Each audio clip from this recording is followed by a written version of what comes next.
Chapter 2 Ishani का मुंबई छोड़कर जाना और दादाजी की कड़वी बातें। उसके दिल में उनके लिए अब कोई फीलिंग नहीं बची सिवाय गुस्से और नफरत की। तभी वार्ड का दरवाज़ा खुला और दो ओल्ड कपल अंदर आए। दोनों दिखने में 70 से 80 साल के लग रहे थे। उनकी आंखों में चिंता साफ साफ नजर आ रही थी। यह दोनों कोई और नहीं, ईशानी के दादा और दादी ही माँ थे। यही दोनों पूरे फैमिली में उससे प्यार करते थे। दादाजी रविकांत मेहरा, उम्र 75 साल। इन्होंने ही मेहरा कॉरपोरेशन की नींव रखी थी। दादी माँ प्रेभा मेहरा, उम्र 72 साल। इन दोनों को छोड़कर बाकी कोई भी कभी उसकी फिक्र नहीं करता था। अपने दादाजी और दादी माँ को देखकर ईशानी की कठोर आंखों में नरमी आ गई। दादाजी और दादी माँ उसके पास आ गए। कैसी हो मेरी बच्ची? ईशानी को देखकर प्रभा जी की आंखों में आंसू आ गए थे। ईशानी छोटी सी स्माइल करके बोली, ठीक हूँ दादी माँ, आप रोइए मत। दादाजी ईशानी के पास आकर उसके सिर पर हाथ फेरकर बोले, मुझे माफ़ कर देना बेटा, मैं आपके लिए कुछ नहीं कर पाया।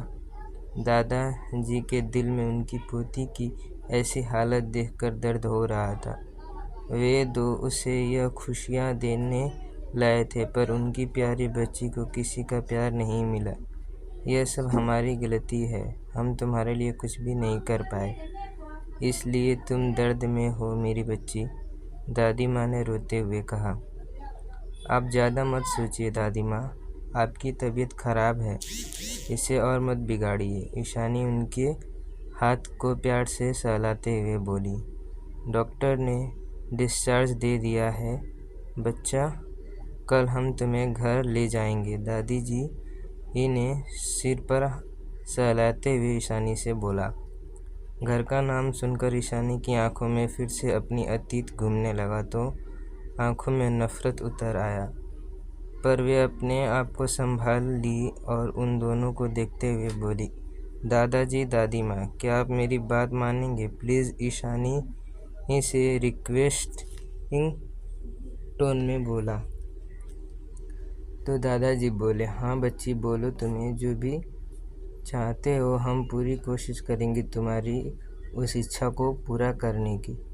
मुझे दिल्ली जाना है, मैं वहीं हॉस्टल में रहकर पढ़ाई करना चाहती हूँ, प्लीज़ आप मुझे रोकना मत। उसने उम्मीद भरी आंखों से उन दोनों की तरफ देखकर कहा। दादाजी और दादी माँ को रोना आ गया। दोनों ही इसे अपने से दूर नहीं करना चाहते थे, पर वे जानते थे अगर वे ये हाँ रुकी तो उसे हर दिन दर्द और बेइज्जती सहना होगा। ठीक है, तुम कब जाना चाहते हो? दादी माँ ने रूंधे हुए गले के साथ पूछा। कल मैं डिस्चार्ज होने के बाद यहाँ से चली जाऊँगी। प्लीज़ दादाजी, आप बस मेरे स्कूल के ट्रांसफ़र पेपर रेडी करवा दीजिए, ईशानी ने शांत भाव से कहा। दादाजी कुछ कहना चाहते थे, उसे रोकना चाहते थे, पर वे मजबूर थे। वे नहीं चाहते थे कि उनकी पोती यहाँ रहकर और बर्दाश्त करे। ठीक है, मैं आज तुम्हारा सारा सामान पैक करवा दूँगा, दादाजी ने प्यार से उनकी हाथ को पकड़ते हुए कहा। तो इस पर ईशानी बोली, नहीं दादाजी, मैं कुछ भी सामान नहीं चाहिए, आप बस मेरा बैग जो मैं अनाथ आश्रम से आते वक्त लेकर आई थी और मेरे डॉक्यूमेंट्स ले आना। उसकी बात सुनकर दादाजी समझ गए कि ईशानी उस घर से कुछ भी नहीं लेना चाहती। उनके दिल में एक ठेस सी उठी। थोड़ी देर बाद वे दोनों घर चले गए। उनके जाने के बाद ईशानी अपनी सोनी आँखों से सीलिंग को घूरने लगी। उसकी आंखें ऐसे लग रही थी जैसे उनमें सिर्फ अंधेरा हो, जिसने कोई भी झांक ना सके। सुबह से करीब 10 बजे दादाजी और दादी माँ ईशानी को हॉस्पिटल से डिस्चार्ज करके उसके ट्रांसफ़र पेपर भी ले आए थे। थोड़ी देर बाद ईशानी कार में बैठकर मुंबई एयरपोर्ट के लिए निकल गई। आज उसकी इस मुंबई वहीं ही उसके जाने के बाद दादाजी और दादी माँ मन मारकर घर के लिए निकल गए। आधे घंटे बाद वे मेहरा मेंशन में पहुंच गए, जो बहुत खूबसूरत था। जैसे ही वे हॉल में आए तो उनकी नज़र लिविंग हॉल में पड़ी, जहां उनका पूरा फैमिली खुद की छोटी सी बच्ची को दर्द देकर यहाँ सुकून से बैठे थे। दादाजी की आंखों में गुस्सा दिखाई दे रहा था, पर वे बिना कुछ बोले अपने रूम की तरफ जाने लगे। तभी एक आवाज़ आई, रुकिए पापा, आप तो हॉस्पिटल गए थे ना? आज उस लड़की को डिस्चार्ज मिलने वाला था ना, तो कहाँ है वो? दादाजी और दादी माँ ने पीछे मुड़कर देखा तो यह उनका बेटा था। Family introduction. सुकेत मेहरा, उम्र 53 साल, मेहरा कॉरपोरेशन के CEO। आरती मेहरा, उम्र 50 साल, पर वे बहुत कम एज का लग रही थी। उनके सबसे बड़े बेटे समीर मेहरा, उम्र 26, दिखने में हैंडसम, और मेहरा कॉरपोरेशन की MD। दर्शिता मेहरा, यह एक सिंगर, उम्र 30 साल, बहुत ज़्यादा हैंडसम, लाखों फैंस हैं इनके। रिहान मेहरा और अयान मेहरा, ये दोनों ट्विन्स हैं, उम्र 19 साल, ये दोनों अभी कॉलेज में हैं। वे दोनों भी देखने में अपने भाइयों की तरह हैंडसम हैं, पर दोनों ट्विन्स होने के बावजूद भी एक दूसरे से बिल्कुल अलग दिखते हैं। प्रिया मेहरा, जो हॉस्पिटल में बदल गई थी, उम्र 18, दिखने में अच्छी है, परेशानी के आगे कुछ भी नहीं, इसलिए हमेशा उससे जलती रहती है। अब चलते हैं कहानी पर। उनकी बात सुनकर दादाजी ने गुस्से से उन्हें घूरकर देखा और बोले, तुम्हें मेरी पोती की चिंता करने की कोई ज़रूरत नहीं है, वे जहाँ भी है ठीक है। और हाँ, आइंदा से मेरी पोती का नाम अपने ज़ुबान में मत लाना। तुम लोग माँ बाप के नाम पर कलंक हो, जो अपनी बच्ची को दर्द देकर किसी पराई बच्ची के ऊपर प्यार लुटाते हो। उनकी यह बात सुनकर आरती जी, जो सोफे पर बैठी थी, उठकर बोली, पापा जी, आप ये कैसे बातें कर रहे हैं? आप भूल रहे हैं कि प्रिया भी आपकी पोती है। उनकी बात सुनकर दादाजी गुस्से से बोले, मेरी सिर्फ एक ही पोती है और वो है ईशानी। मेरी कोई दूसरी पोती नहीं है। मैं तुम लोगों को जैसे बेवकूफ़ नहीं हूँ जो खुद के खून को छोड़कर किसी दूसरे के बच्चे के खून को अपना मान लूँ।